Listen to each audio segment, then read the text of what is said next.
Hi guys, welcome back. I'm Josh, and this is Computation in C, a channel for people who want to form a foundation for understanding computers, computer programming, and the art, science, and mathematics of electrical computation. I really believe all of us can learn to program, and I'm making these videos to give you a jump start and help you build a great foundation. So no matter where you want to go with your education or your career, you've got this important knowledge about how computers work and how to write basic programs. So let's jump in today. We're going to talk about variables. Variables are the first kind of important construct that we need to understand in a program. Now, you undoubtedly have heard the word variable in your math classes. You might have thought of a variable as something like x plus 10 equals 15. So in this algebra equation, we would say, hey, we can solve for the value of x, and we know the value of x must equal 5. There's only one possible value that x can take on in this example.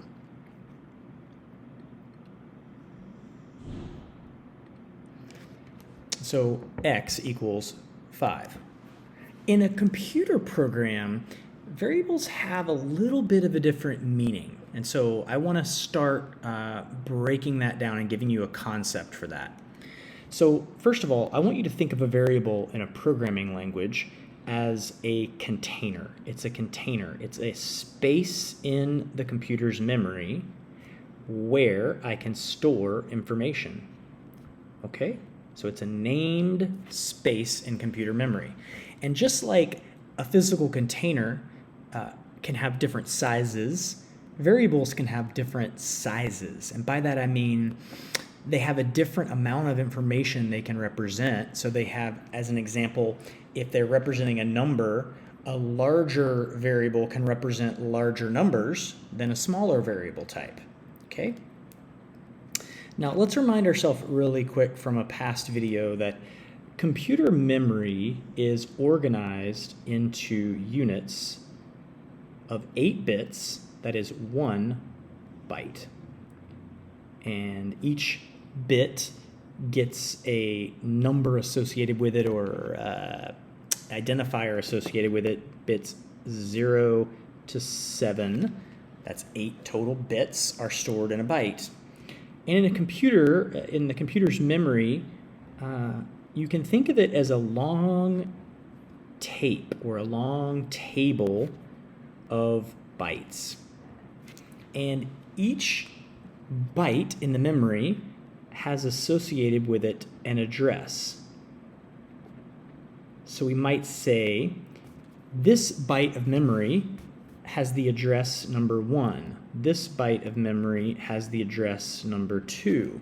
And the address can be used to reference or to read or write into this part of the memory. Now, what a variable does in a programming language is it says, I'm going to take a piece of memory, and instead of referring to it by its address, I'm going to give it a name. Maybe I'm going to call this one my age, because in this part of the memory, I'm going to write the number 44. Of course, it wouldn't be written 44. It would be written in the binary representation of 44. I would be writing my age into that part of the memory. So variables are a named location in computer memory. Now, in the C language, a number of different types of variables are supported. And initially, I want you to think about them in two major categories. We have the integers,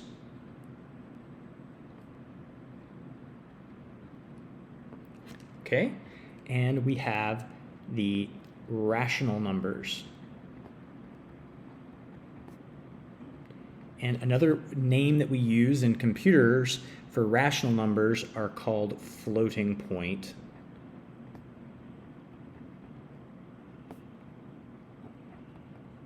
Floating point numbers. I'll explain both of these, so if you don't know what those words mean, don't stress. you were probably taught in mathematics that integers are numbers like 1, 2, 3. Integers also include numbers like -1, -2, and -3. These are all integers. Floating point numbers or rational numbers are numbers like 1.5, 2.1. These numbers, and also, sorry, -1.5 and -2.1. These numbers have an integer portion and they have a fractional portion that goes after the decimal point. So two different kinds of numbers in the world of numbers that we're used to working with. And in the C programming language, there's two different kinds of variables that we use for representing these different types. Now you might be asking, wait a minute, what about letters? What about letters? Well, remember from an earlier video we discussed that in a computer, a letter is really just a number. It's a number. Every letter of the alphabet has a special encoding, a special number assigned to it. And so letters are really just numbers under the hood. But we'll talk a little bit more about this in just a second. So in the C programming language, I have a way to define integers, and it looks like this. I can say CHAR, that stands for character, INT, that stands for integer, or LONG, long, that stands for long integer. So I use one of these keywords. These are keywords.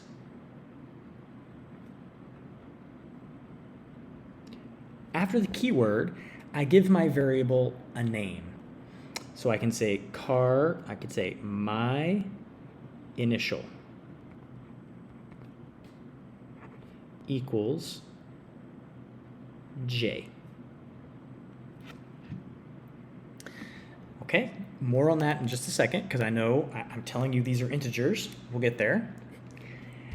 Integer, my age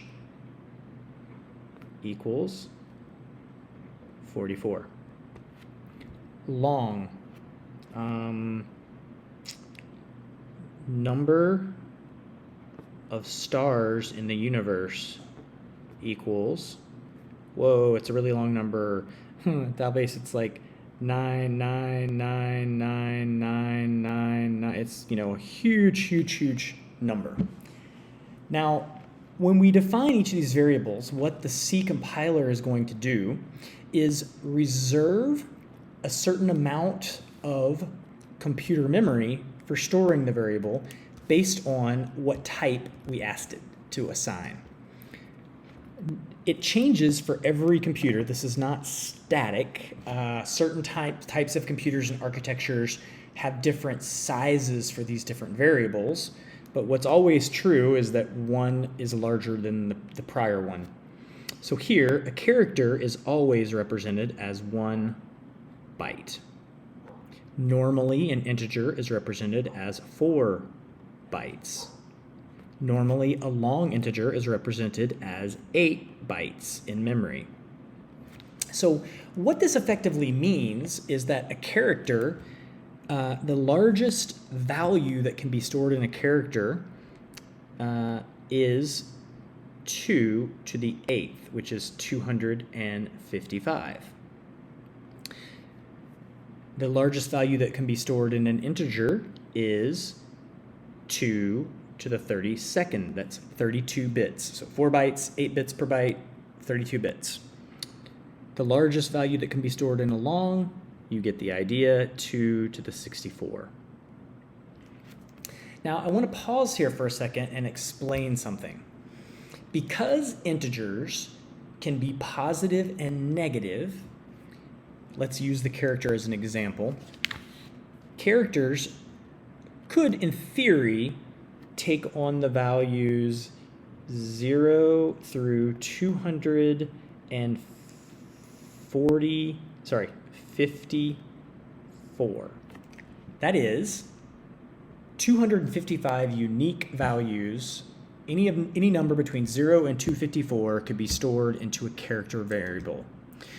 However, it turns out that all integers can be signed. They can be positive or negative. And we need to use one of the bits in the 8-bit value. So 1, 2, 3, 4, 5, 6, 7, 8. There's 8 bits. Well, one of them, the first one, is going to get used to indicate whether the number is positive or negative. If it's a 0, the number's positive. If it's a negative, the number's negative. That's the way integers get interpreted in a C program. That means we only have 7 bits left to represent the actual number. So what this actually means is the largest positive value that can be represented by an integer is actually 127. Let me verify my math here. Sometimes I actually get this wrong. 127. And the smallest number that can be represented by an integer is negative 128. Sorry, I meant to say the smallest number that can be represented by a character integer. So we still have 255 unique possible values. It's just those values get split up between negatives and positives. And the same thing is true for a integer and a long, meaning there is some practical limit to the number of the largest positive number they can represent and the smallest negative number they can represent. Just to give you a little bit of intuition, integers can go up to about 2 billion, the largest number they can represent, and a long integer can go all the way up to like 9 quintillion. So a much, much larger possible number that you could represent. 9 quintillion, that's larger than trillion. A larger number you can represent with a long integer. Okay. Now, optionally, in front of each of these keywords, you can add the word unsigned. Unsigned. I-G-N. I spelled unsigned wrong. Unsigned. And the compiler will understand that you have no interest in representing negative numbers. You only want to represent positive numbers. And now this means your variable, all the bits can be completely used for your number, and now you can represent a lot larger of a positive number because you don't need any negative numbers. So every single one of these types can also be defined as an unsigned type. All right, let's talk a little bit more about floating point numbers.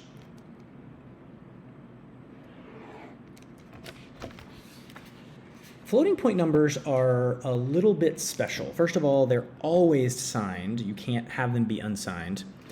And because a floating point number looks something like 2.19 or 1010.7793, the two different parts of the number, the part before the decimal and after the decimal, roughly, I'm glazing over the details here, but two parts of the number have to be represented.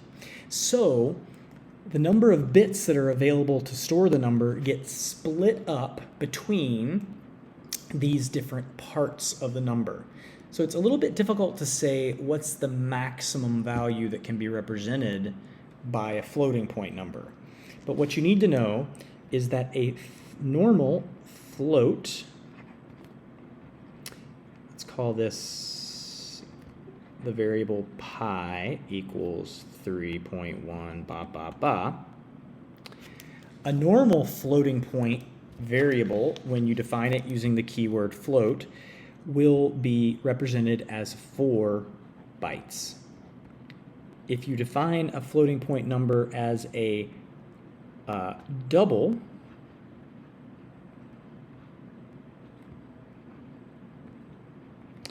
now you could represent high to a lot further number of significant digits because a double is represented as 8 bytes in memory. So these are the two kinds of rational number variables that you can define in a programming language: float and double. Now, one more word before we jump over into our program and show you some examples. This is another misconception that sometimes happens because of how we think about algebra. But in the C programming language, and in most programming languages, when I define a variable, integer x equals 10, later in the program, I can change the value of the variable. I can say x equals 20 on a later statement of the program, and that's fine. I'm just saying not that x equals 10 for all time, for the whole program, but that x equals 10 as of right now. I've assigned the number 10 into the memory. Later, I can change the assignment in memory. Another example here, I could say integer y equals x plus 10. Right now, the value of x is 20.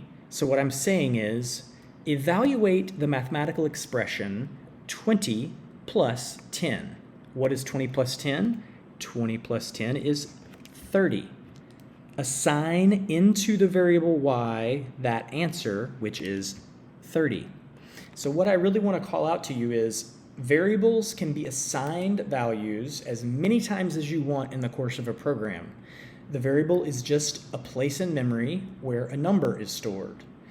And this number can change over the course of the program, and its maximum value depends on how you defined the variable.